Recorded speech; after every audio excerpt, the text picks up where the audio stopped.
We all know there are a million different ways to make a living, but on this show, we are curious about those businesses that you might not know about. We're going to take a deep dive every week and talk to a successful person in their field to learn about how they got their start and how they continue to make it in their space. Join me and learn more about the business of.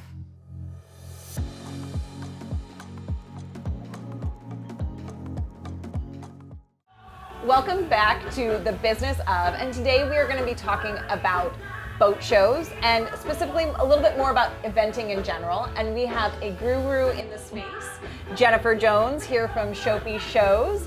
And I'm going to talk to her as JJ. I didn't know her full name was Jennifer before this, so that's how I'm going to reference. Yes, please. So tell me a little bit about how and why you created Shopee Shows. I think I told you off camera. I wasn't sure why. Okay, not the why. If anybody would be crazy enough, but I come from sports and entertainment. Okay. I used to do a lot of Super Bowl productions and things like that, and then moved into the yachting industry. And I saw a void as the yachting industry started to age out. Like, yacht owners are getting older and they're passing away. I saw a market that really needed to be addressed. So I brought together the sports and entertainment world with the yachting industry and kind of created this, just this kind of vibey thing that you're here today. And it's different because the yacht guys are really looking for something different. Yeah. Our show's only 5 years old. Well, it's not even. It's our 5th show. But in the world, most of boat shows are 45 and 65 years old. Wow. So it's been a hard push to get to here. That's why I say I'm a little crazy for doing it. But yeah. So we're at the Steel Point boat show right now, in case you haven't been watching the show all week. And this has been put on by JJ and her team. Yeah. And this is such an amazing show. It's crazy that it's only been your 5th show. Yeah. Because it does seem like a very flawless, smooth thing. And I think there is something, to your point about bringing this sports and entertainment with these boats, because it doesn't feel, okay, full disclosure, I don't go to many boat shows. But it doesn't feel until like now. in my mind, yeah, until now. In my mind, it doesn't feel like how a lot of those boat shows probably feel. Yeah. Like, there's a lot of energy, there's a lot of young people, there's a lot of just Yes. vibrancy, there's cool cars, there's cool liquor around, and just a really beautiful environment and great music. In case you can't hear it, we're vibing to the music right now. And I think that's part of it, right? Yeah. I get so excited to see people when they're here today. You saw guys in suits, women in gorgeous dresses, and it's just that elevated. It's a luxury showcase, and all the boat guys who are talking to us who have been to those shows for 20 and 30 years, they're the ones saying, JJ, we're getting there. You're almost there. You're about ready to pop off. But I heard one of the guys say to me today, he's like, look at this. You walk on a dock at a boat show and you can have shrimp and oysters and everything, with Whitehaven giving away a goblet of wine. It's unheard of. Right. You go to any other boat show and you're paying, $25 for a drink, but here they come and they experience it. That's what it's supposed to be about, right? It's all about the business networking, and it's not about nickel and diming. I just want it to be first class, and it's as much for the attendee as it is for the exhibitor, because I know how exhibitors are treated, and I want them to know that, okay, I appreciate you being here. Yeah. So that's kind of where the whole concept started to move around. So That's awesome. Yeah. So let's dial it back a little bit and learn a little bit more about how, your sports and entertainment background. And then, tell me a little bit more about that. So I did a lot of Super Bowl productions for a long time, and I got that experience of grand, shows. And I mean, a Super Bowl, whatever. It's a small show. I don't know if you guys have heard about it. But I learned a lot from those experiences, because I learned from the ground up. I learned how to run electrical lines. I know how to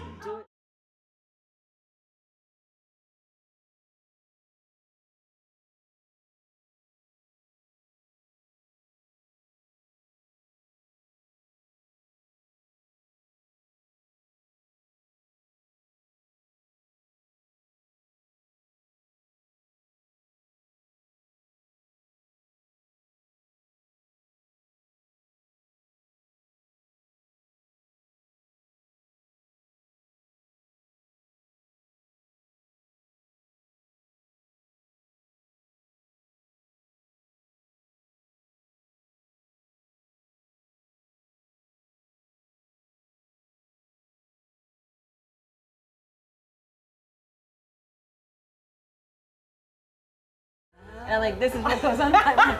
All my friends are calling me. They're like, that's you. You're the Queen's Gambit. I'm like, maybe.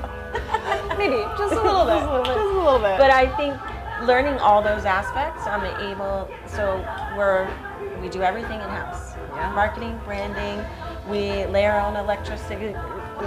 We just do everything in-house now. And that's kind of unheard of too. Yeah. So. Yeah, I mean, it's amazing that you don't have a lot of contractors around here. You can tell because it's all people who are involved, and it seems like it's a very small but mighty team that's helping you like support the show and make everything and a lot run of them smoothly. Are my friends, they're just here. They're like, well, I'm taking off work. We got the boat show, and I put them on a radio, and it's just funny to see them all do it. But even at this show, we've supported all local vendors. So. From most of the bands are all local. That's awesome. The Anthem band who was on before these guys were they're school bus drivers for Bridgeport. Oh, cool. This band, the lead singer is, I think he's the captain or lieutenant or something of the police in Stratford. So all during the day, it's all local. We even got Sacred Heart University and an internship program. Wow. Yeah, so the kids, yesterday we had the national anthem with Sacred Heart. This morning we had the kids from Klein. Oh. So it's really entwined into Bridgeport as well. And that part I love. Yeah. I think it's awesome. And tomorrow, should I tell you about tomorrow? Let's hear it. I'm so excited. We have a 43 children's choir coming for Father's Day to sing the national anthem. So I'm like so excited. That's so precious. I think it's going to be amazing. I really do. That's awesome. Yeah. What a great experience for those kids, and like what a great way to like integrate it into the community. Like I never wanted to be super stuffy. I'm from Italy, and my family's from Italy, and we're very passionate about love and everything. That's what this show should be about. Yeah. Like fun and family, and like just. I want everyone to do well. I want everybody to sell. I want everybody to be happy. Amazing. Well, we're going to take a quick commercial break, and we'll be right back with JJ.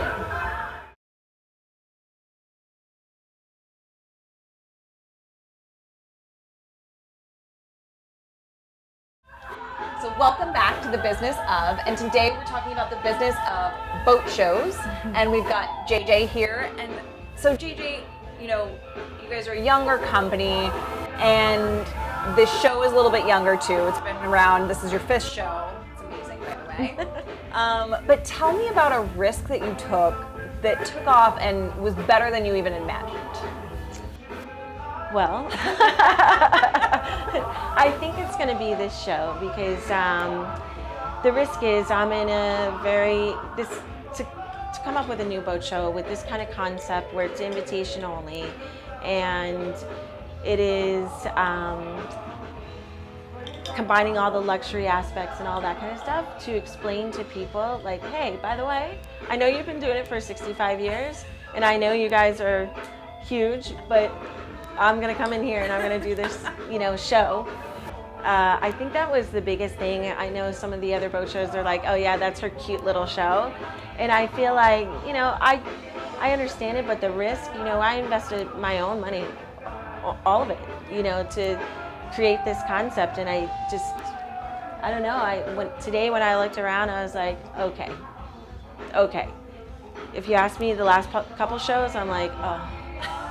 Like I'm like Fred Flintstone, trying to get out of the mud, like please, But now today, I'm like, okay. People are starting to really understand it and talk about it. Even the exhibitors were like, JJ, yes, don't give up, keep going. This is what you need to do, and that's, I guess that's my mindset now. It's just that's the risk I took. Everything against all odds. I dumped everything into the show. Wow. Yeah. Yeah, I mean, to break into, like you were saying earlier, most shows have been around for many, many years and have a little bit different of a vibe, let's say. Whereas this one feels much more entertaining and exciting for everybody, both the exhibitors and the attendees. Yeah, and it's about, I don't know, like we talked about, it's very different from the other business model. Because the other business model for the other shows, they count on a gate. And their gate has 100,000 people and they're charging $38 or $48 a ticket. So that everybody's looking at me like, are you insane? You have to, you have to charge a gate. I was like, but that's not the concept, And it's not, I don't think we ever intend to be, 100,000 people. Yeah. We want it to be intimate. We want it to be private. And I think that that's something that I love about this show. There's such a business networking. It's like an undercurrent. And people are doing business, even if they're not, buying a boat or buying a car, or, there's this undercurrent of, PE, everybody's talking about whether venture capitalists or whoever they are, they're all intermixing and talking, and I love that. Yeah. But I think, maybe at other shows, that's not in their mindset. That's not their priority. Their priority is to have a boat show and have a gate. And my priority is to be private and help the attendees.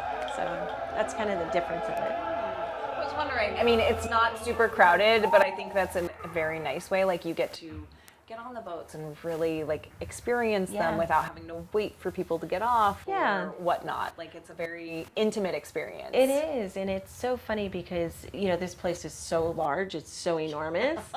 So yesterday we had, I guess, 3,200 people, which was more than our first boat show, by the way. So on the first day yesterday, it was more than 3 days of another boat show. But you progress. Yes, progress. But you can't imagine. So today I think we had like 6,500 people, and you wouldn't even feel it. No. And that's what I love about it. Yeah. And we just, to be totally open, we just ran out of wristbands for the weekend, and I'm like, good problem, bad problem. Yeah. Figure it out. So just figure it out. Yeah. But so I think that that's a great testament to it is taking off, and that's why I have to, sit down and stop beating down on myself and badgering me, like, and say, okay, this is really starting. People are getting it. And you guys also launched your first boat show during the pandemic, right? That was also my crazy fall. Okay. Well, but like, let's talk a little bit more about that. Like, so it was, I guess it was definitely me. Yeah. So I would take full responsibility for it. So even my business partners were all like, okay. Had you already had the concept and it was like, this was just already set in place and you were like, let's go for it anyway? Or was it something where you're like, no, now's the right time to do it? I think it was a combination of both. Okay. So we did the proof of concept right before COVID. Okay. Very small, 20 cars, 20 boats, some live music, just so I could show the yacht guys, this is what I'm thinking of. Okay. And they were all like, okay, great. So now we come here to this brand new marina, and the marina, it's the same developers that were in Miami. So I'm from Florida. We had a relationship. So when I saw the marina, I'm like, oh no, this is the place that we have to do it. So when I saw this marina, and I know the relationship, and so the Fort Lauderdale Boat Show and the Miami Boat Show were these developers developed those marinas. So I came to them with the concept of something different. Well, then COVID hits. And not only COVID, it was also Black Lives Matter protests going on. Yeah. So we had the show. The first show was during that time, and we had the protests going on, but I did tell both Bobby, who is the owner of the marina, and my business partner, like, we are not canceling. Like, I will figure it out. Like, I want to go talk to the people of how do we put on an event during COVID that is safe. So I went with the Connecticut agency to learn everything that I needed to know how to put on a proper event. And so we had to be, it was only at the time permitted for, I think, 150 people. But then I permitted areas. So I was permitted for 2,000 people. And then we did everything. So I permitted each ramp, because again, to your point, it's not that crowded. No. It's crowded. There's people here, but it doesn't feel like a crush. Yeah. So during COVID, we did everything, and I spent so much more money on COVID. Yeah. We got masks for everybody. We had the hand sanitizers. We did the gloves. We gave everybody complimentary stuff, anything and everything. And the governor came, and he was like, this is a proof that you can have a safe event. Even on the cars and going on the yachts, it was up to the yacht guys to decide. Like, if you want people on, it's totally up to you. So we did that show, and then we did a second show that year. Awesome. Done. still during COVID.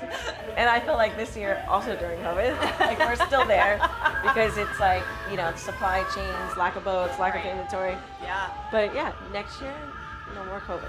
Like COVID and I are breaking up. I think we're all trying to break up with COVID for sure. Yeah. Well, we are going to take another quick commercial break and we'll be right back with JJ to learn a little bit more about boat shows.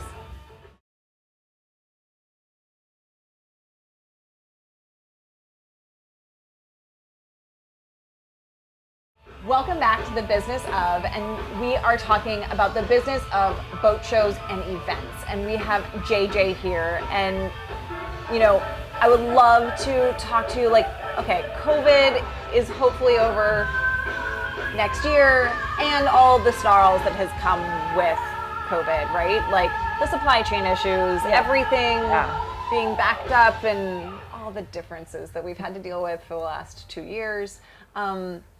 What does this boat show look like in the future?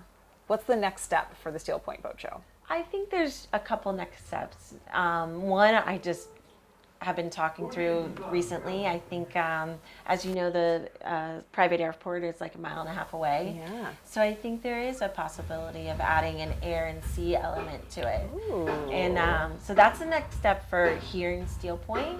As the residents come in, I think we just continue to grow it into something like that.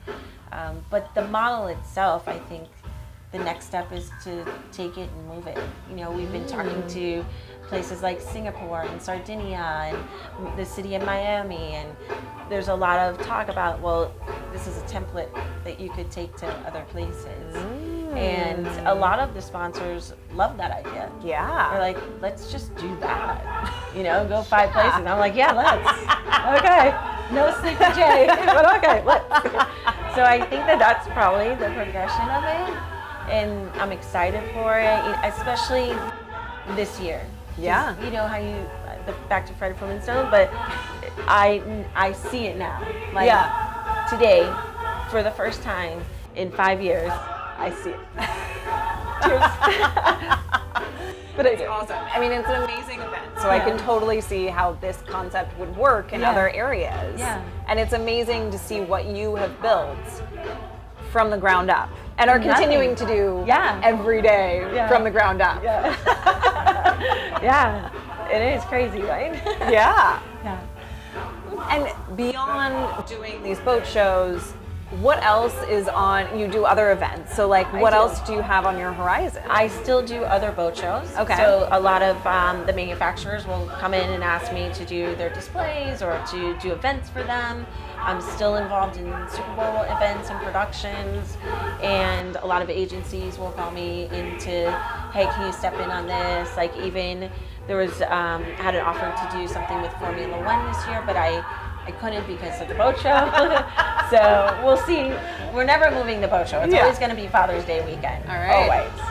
But yeah, that's the kind of stuff that I continue to do, and I love it. I don't know why I love it, but I do. That's awesome. I do love it so much. I can see why. I mean, you can definitely sense the community here, both with the yachting community and also with the Bridgeport community. Like you can definitely feel that there's this mixing, and it's a testament to how hard you worked and your concept and your like ideas that you've been able to bring to life. And when do you get an opportunity to change? To historically change the footprint of a city in a state. Like, and be part of it. It's like a legacy. At least I'm leaving some little mark. I think my mama would be proud. I think she would be too. I hope she's looking down and saying, she would always say, Jenny, I just don't understand what you do. And I'm like, all right, Mom. So every once in a while I'm like, I think she might understand now. I don't know. But that's it. Well, thank you so much for your time today. So much it's for having been wonderful me. having you, especially on such a busy day. Yeah, I had so much fun. Wine time. Exactly. Now it's time for cocktails and wine. Yes.